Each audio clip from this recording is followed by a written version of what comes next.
एक मंत्री जी जानकारी के लिए ही बता देना 2014 के पहले कितनी पेंशन मिलती, 2014 के बाद कितनी पेंशन मिलती? जी, माननीय अध्यक्ष महोदय, ईपीएस 95 भारत सरकार की एक स्कीम जिसको 16 नवंबर 1995 को लागू किया गया था और इसमें पुरानी स्कीमों का मर्जर हो गया था। इस स्कीम के अंतर्गत एम्प्लॉयर का कंट्रीब्यूशन 8.33% है और भारत सरकार का जो कंट्रीब्यूशन है 1.16% है। इस स्कीम के अंतर्गत पहले बहुत मिनिमम पेंशन जो है मिला करती थी।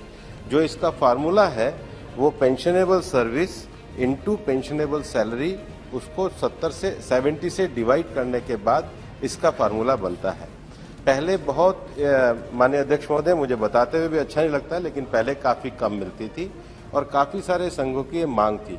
यही कारण है कि सरकार में आने के बाद सरकार ने इसको 19 अगस्त 2014 को नोटिफाई किया और 1/9/2014 को सरकार ने न्यूनतम 1000 रुपये किया है। ऐसे में कोई पेंशन के अगर आश्रित हो, उनके कोई परिवार के व्यक्ति अगर रह जाते तो सबको न्यूनतम 1000 मिलेगी, जिसके द्वारा भारत सरकार के फाइनेंस मंत्रालय द्वारा एक विशेष राशि भी ईपीएफओ फंड में दी जाती है।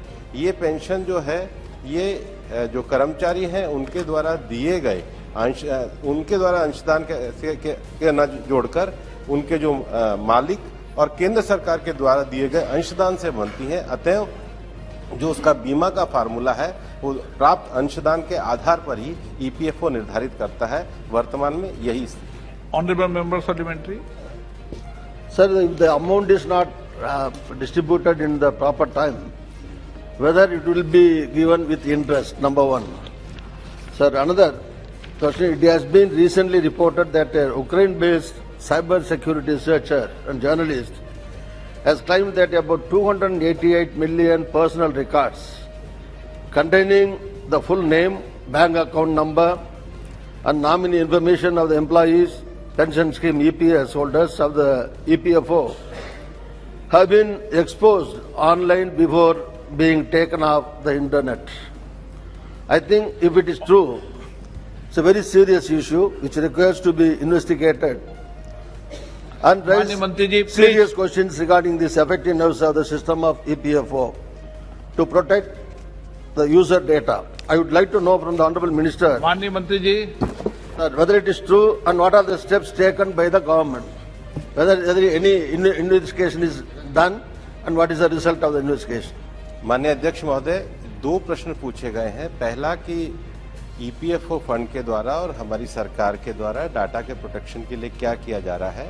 ईपीएफओ की 225वीं बैठक में ईपीएफओ को क्या जो आईटी सिस्टम है उसको मजबूत बनाने के लिए निर्णय लिए जा रहे हैं। हमारे ईपीएफओ के संगठन के द्वारा भी एक कमेटी का गठन किया गया है, जिसकी रिपोर्ट भी अभी पिछली बैठक में आई है। उसके अनुसार कार्रवाई की जा रही है। जहां तक इनका ये कहना है कि पेंशन न मिलने के कारण सरकार के द्वारा क्या रिफॉर्म किए गए हैं, मैं आपकी अनुमति से कुछ रिफॉर्म्स पढ़ना चाहता हूं। ऑनलाइन क्लेम सेटलमेंट हम 99% तक कर रहे हैं। Auto claim settlement for illness and covid claim भी हमने किए हैं। कोविड-19 स्पेशल एडवांस सेटल भी हम 3 दिन के अंदर हमने किया है।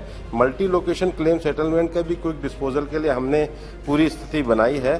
Facility of DigiLocker for passbook और PPO and online passbook facility ये भी हमने मेंबर पोर्टल पे उपलब्ध कराई है। ई नॉमिनेशन स्पेशल ड्राइव उसको भी हमने उपलब्ध कराया है।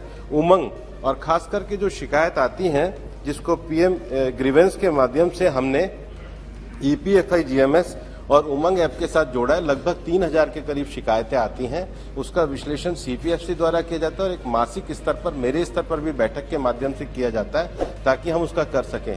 कई बार पेंशन की गणना के लिए भी दिक्कत होती है, उसके लिए हमने ई कैलकुलेटर भी उनको दिया है। उसके साथ जो बुजुर्ग व्यक्ति होते हैं उनको बार बार पेंशन सेंटर पे अपना वेरिफिकेशन करवाना पड़ता है।